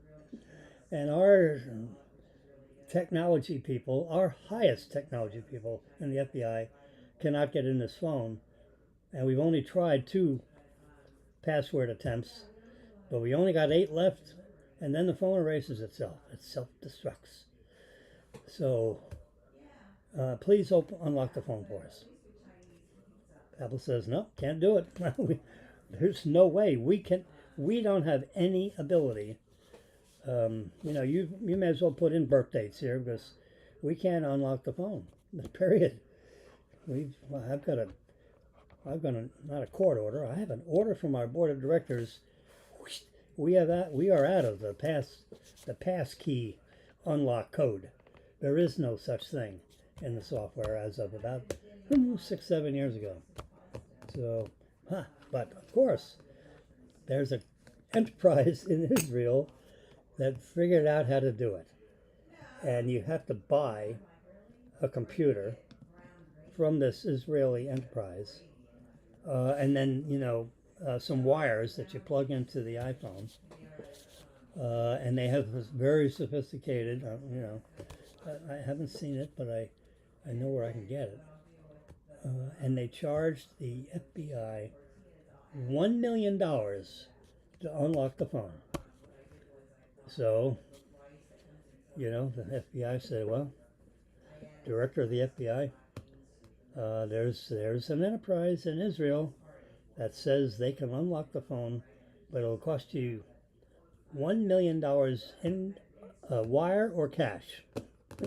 There's no credit memos here. We want no mun, no fun, your son. So you send us money, we'll unlock the phone.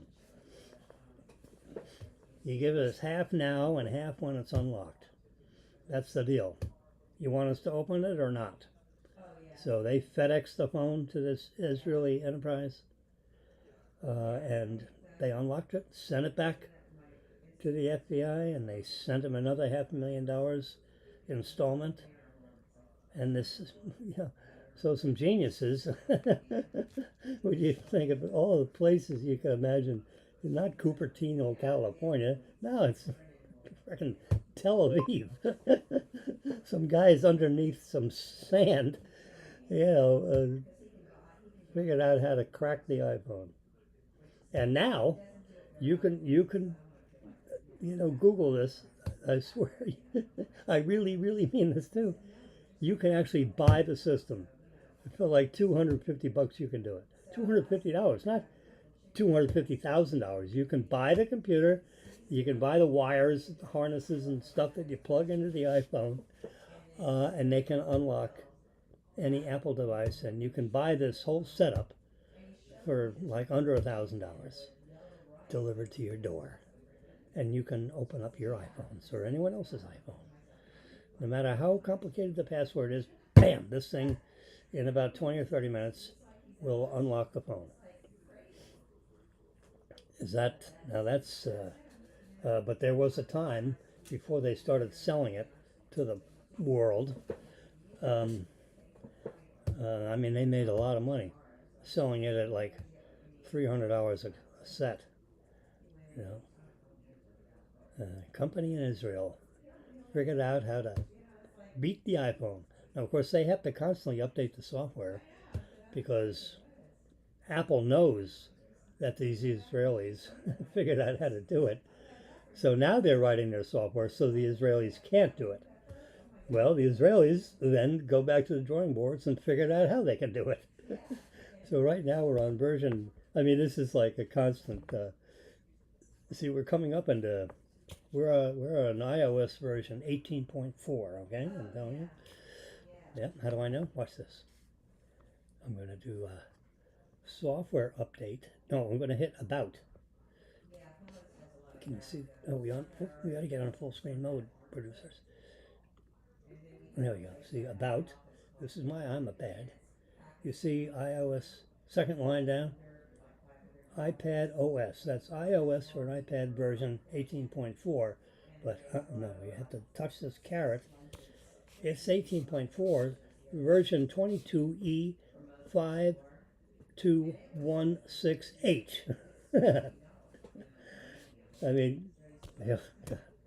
Only a multi-trillion-dollar company would have all the, it's 18.4, but more precisely, 18.4 brackets 22E5216H.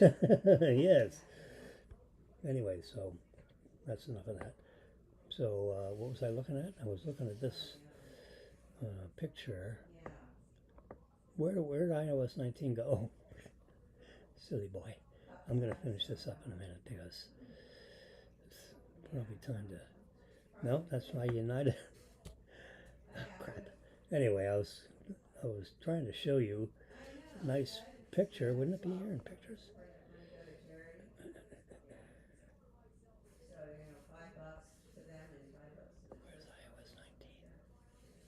as a graphic, you know. Anyway, so iOS 19 is on the drawing boards at Apple. We're at iOS version 18.4. Okay, so we got a few more iterations of this operating system, because when they come out with when they come out with the iPhone 17, right now this is iPhone 16. When they come out with iPhone 17, they're going to have iOS. When they come out with iPhone 17, the operating system is probably going to be 19. All right. So we're at 18.4 now, the public beta, but that's not. There's only like 8/100ths of 1% of the people that have iPhones that are beta testers. I am in that unique crowd. You can become one yourself if you want to take the chance of having, using software that's not completely up to snuff with Apple. When they release it to the public, because they're releasing it to several billion phones. So they want to make sure it works, because they don't want several billion phone calls. So, but for the 100th of 1% of the crazy people like me who want to try out the software, even though it's not, released in prime time, because I'm a technology guy. And I wait about a week when they offer the software. So if people start screaming, I won't download it. I'll wait. But if because I read up on this stuff all the time, like twice a day. So if I hear or see anything that's not up to snuff, I won't. No, there it is. So see, iOS 19. That's what that 19 in that little symbol is. Let me do a print screen of that. There we go. And then it will be in my photo album, and I don't have to worry about where I got it, because that's a nice piece of artwork there. Yep, I'm a picture guy. See, so now it's in my photo album, and I can go to my photo album, and should be right. Which way am I going here? There it is. Oops, there it is, right on the bottom. And now I can put a heart on there, and I'm going to click image editing tool, and I'm going to hit the auto and see what happens. Ooh, yeah, deeper, deep blues. Yeah, turn up and look at that, it's even deeper. How about my color? Oh, that didn't do too much. How about this color one? Yeah, whoop, that makes it all kinds of crazy. We'll just keep that at 0.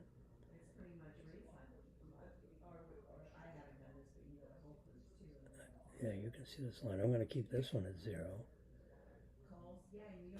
But I'm going to increase the black point all the way. And that's pretty deep. You're going from deep blue to pale blue. A little more impactful for those of you in TV land, yeah. So iOS 19, that's what that 19 is in there. That's telling the millions of enterprises that have created some of these magical apps that you can see on your iPhone, and the apps that are created by Apple themselves. And iOS 19 will be the operating system when the new iPhone comes out in September. Yep. And the new iPad, well, I don't think any new Apple device yet has iOS 19 on it. Now there's a meeting of the WWDC, the Worldwide Developer Conference, which is an Apple sponsored event. Not only sponsored, but it's an Apple event by the worldwide developers all over the planet. And they discuss all, in generalities, some of the new stuff that's coming out. You know, the new MacBooks, the new MacBook Pros, the MacBook Airs. They're coming out with, I think, a new iPad Pro with an M4 chip, you know, this week. I mean, there's a lot of products that Apple is constantly improving on. They may only improve upon it once every 2 or 3 years or 4 years, but when they improve it, you know, it's got some, you know, new bells and whistles, so to speak, because they want to sell you. Oh, look at that! Yeah, they want to sell you new iPads. If they sold Apple underwear, I would have it. My son, remember when he was 14 and now he's 34, so 20 years ago, he begged me, please don't buy any more Windows computers. We don't like them. Can you please switch to Mac? And I did. And I was a 20-year Windows guy. And I am a technology guy. My friends tell me that I am a technology guy. I am a certified technology guy. And I mean, I went to IBM school a long time ago to learn Fortran. You've probably never heard of it. It's a programming language. Fortran stands for Formula Translation. I learned COBOL. Common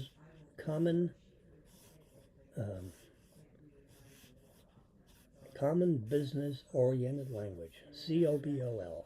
All capital letters. Fortran. Capital F and a capital T.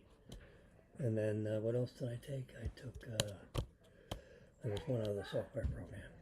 But mostly I was a COBOL guy. I was a coder in my early days in the basement of the buildings I worked in. They kept me downstairs, subterranean. No, kidding. Anyway, look at this flip phone. Yes, sir. I saw a whole video on that today. They're gonna have a. Excuse me. Let me go. Producers, would you give me half the screen, please? Right now. There we go. They're gonna. So this picture is the phone is gonna open up this way. See where the hinge is. So they make a square thing open up into a iPhone shaped thing. So it's like taking this iPhone and the hinge goes all the way across, closes down. They have some visual stuff on the outside of it so you can see what the heck's going on. You know, like the amount of mail you haven't read yet and you know, stuff like that. And the clock, you can see the time. You can see the percent of battery. You can actually push the button to camera to take a picture. Anyway, they're dreaming up all this stuff right now. And there's chatter that this might come out this September, along with the iPhone 17 models. See, iPhone 17 flip. And they're going to have another one, supposedly, that folds this way. So it's an iPhone-shaped thing that's in halves. And then it opens up this way. So you have almost like an iPad-shaped device with an 8-inch diagonal because it opens, the hinge is along this edge. It opens this way, like a book. Where this one's a flip, where this flips that way. They're supposedly going to have both those available. They've been working on the hinge and the LCD screen so that they had machines working 24/7 doing this. You know, like hundreds of machines that are doing nothing but this to test this hinge to make sure there would be no visible crease in the display. Because that's a flexible display, apparently, because it's at the hinge. And they don't want to see any hinge lines. So they have machines doing this all day long for like 3 or 4 years. They started working on it like 4 years ago. And they finally come up with a screen, you know, not them, but the people that make the screens. They finally come up with a formula so that this screen is good for 3 million flips. and there'll be no visible line because Apple says, if I see a line, I'm not going to buy your screen. So you got companies that have made these machines and I saw a picture of a warehouse where they had like hundreds of the machines and they're all doing this, and they've been doing it for like 4 years. I mean, that's how intense Apple is. They don't just take the word for it from the company. That, oh yeah, oh no, you won't see a screen. Yeah, Apple says BS. Give me the screens. I want 300 of them because I got my own flipper dipper machines, and we're going to make sure that it lasts at least 1 million flips, and I want 2. Yeah, so that's when you're making products, Apple is pretty intense. A multi-trillion-dollar company wants to make sure they don't want any phone calls. You get that device, and unless you're just ignorant and don't know how to use it, it's not going to fail if possible. And this is a very, I mean, these iPads and these iPhones are very, very sophisticated. I mean, this is like, Star Trek. This is your communicator. Now, in the world of Star Trek, it used to be, Captain Kirk would have it up on his chest up here, right above the logo on his shirt. Scotty, beam me up. All he'd have to do is touch his shirt collar, and there's a little, thing, a button thing, stuck on his shirt, and that was his personal communicator. Well, we're not there yet, but this is, there are laptops, several years ago that aren't as strong as this iPhone. There are computer systems, and most of them are at the IRS right now because they're operating under IBM mainframe computers, that the whole floor of those IBM mainframe computers does not have the computing power as this iPhone. Now that tells you what 25 years of the computer industry means. And the IRS can't get rid of them because they paid like $25 million for all these computers, and they're still running. So they say, screw it, we'll just keep. They're running them on COBOL. That was the programming language that I learned, 45 years ago. And they got a whole buildings full of these IBM machines that I used to code to. I mean, not the IRS, but I coded for clients that had those big mainframes with the big rolls of tape, and you see the tape coming up and down. All stuff. This iPhone has more power than all the computers that was in the space shuttle. And that was you saw the cockpit of a space shuttle. And then you see all the computers, that were in the, what do you call it, into the Johnson Space Center, all that stuff. This iPhone, my Apple Watch, has more computing power in the chip in this Apple Watch that's dangling in front of you than exists in the Johnson Space Center and the space shuttle itself. All those computers, and remember see all those guys behind the screens in the Johnson Space Center? I mean, it was like a 4-story building with computers in it. More computing power times 2 in this Apple Watch. Yep. I'm not making that up. That came from some smart guy that figured it out. But that's crazy. All right. It's 1:14 p.m. And I've been talking here, yakking all kinds of topics. Isn't that exciting? It's like you just can sit back and put your ear pods in or whatever and turn me down low, and you can be out there cutting the grass and you can be listening to Jimmy. You don't have to say a word. And I guarantee you're going to learn something. Because if I talk long enough, sooner or later I'm going to hit on something that you haven't heard before. And I'll bet you there's 2 or 3 new things that you learned today. Because psychologists, psycho people, psycho people in education. I used to teach high school math, and I taught I'm teaching 20 years at FAU. That's more complicated than high school math a little bit. All the students at FAU and the faculty I had to interface with, guess what? I could stand up and talk to those faculty people any day. I loved it. They're a marvelous bunch of people. Faculty people at a 30,000 student university. Yeah, president of the university. I talk to all of them. I love to talk to all of them. Why not? Yep. So anyway, psycho people say, that you hang around with, if you happen to hang around with people that know psychotherapies and psychologists and all that PSY stuff. They say, that 4-letter word they. Who's they? Well, these psycho people say, according to what I read 10 years ago or so, that the average person learns 3 new things every day. Learns 3 new things every day. Now, that's a person that's essentially alert. They're not in a vegetative state.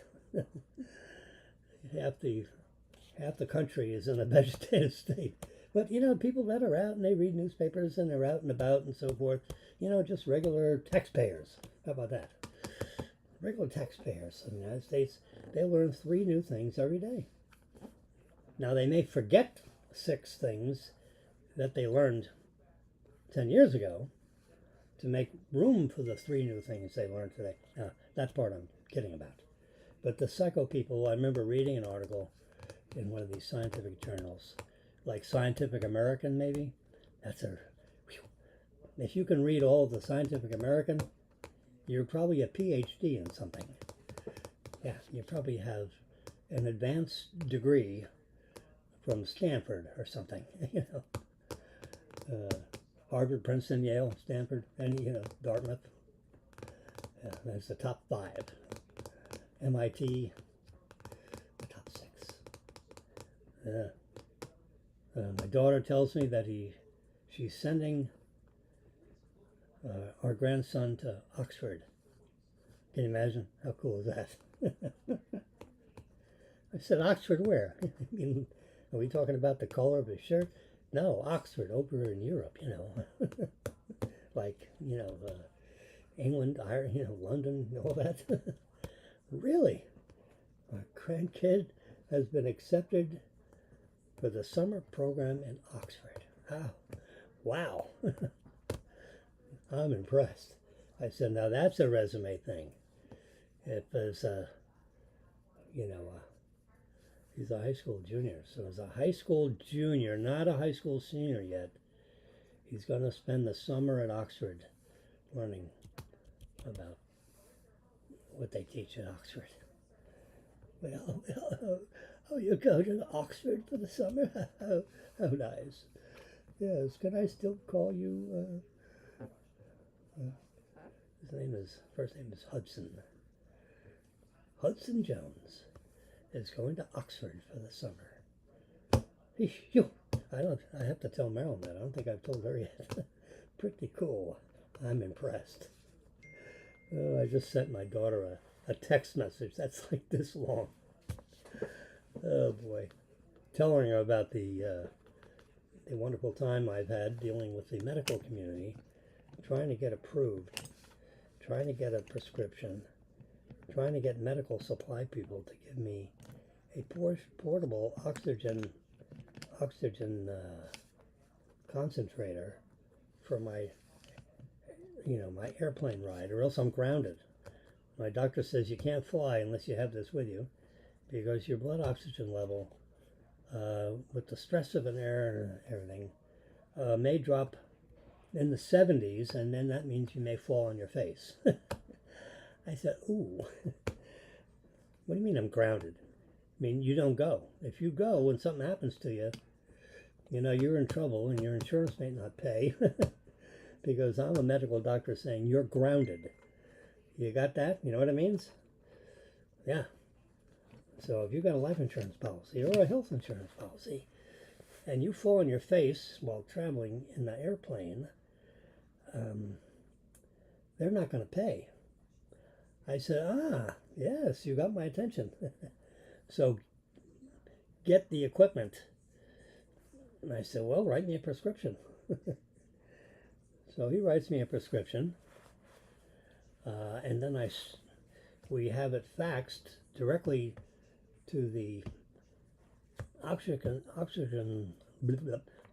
supply company that distributes this equipment to people like me that have been grounded. And so that's the text message. That's this big. And of course, what they did is they sent the wrong equipment. I got the equipment. I got it in 3 days. I got a brand new insurance company. So that's one wrinkle. And number two, the doctor wrote the prescription. That's wrinkle two. And then wrinkle number three, the supplier of the equipment sent the wrong equipment that's specified in the prescription. So, and he already has the forms that he has to fill out because I have to have a form signed by my doctor in order to get on the airplane with this stuff.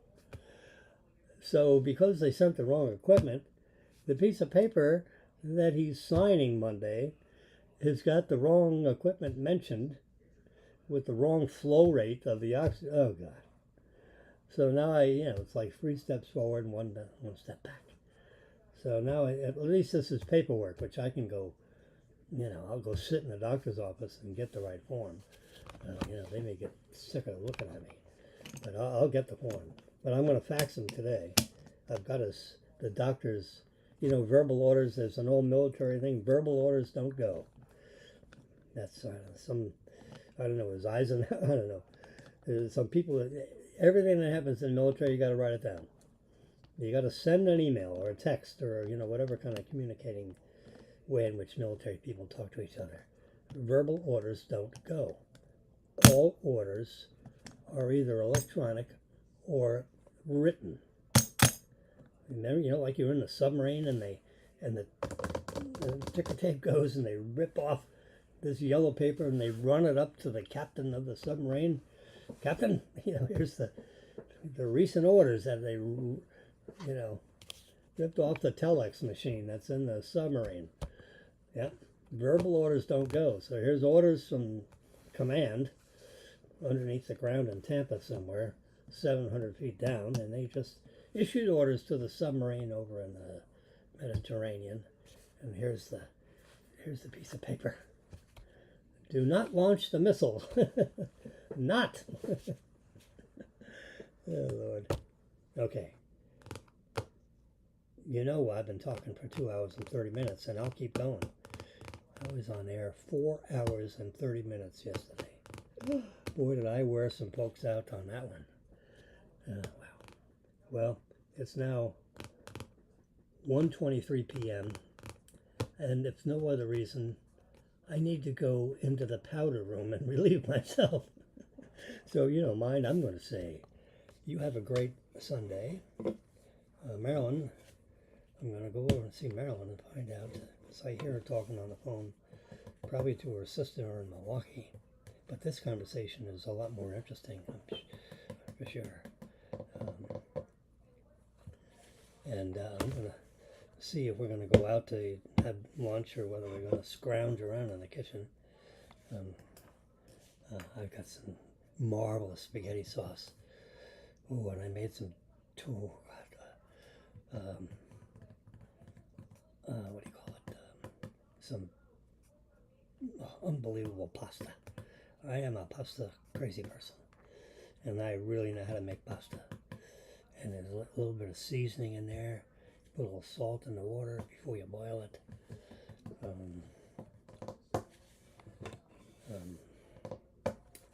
But I have some nice you know, those 1/4 inch wide noodles.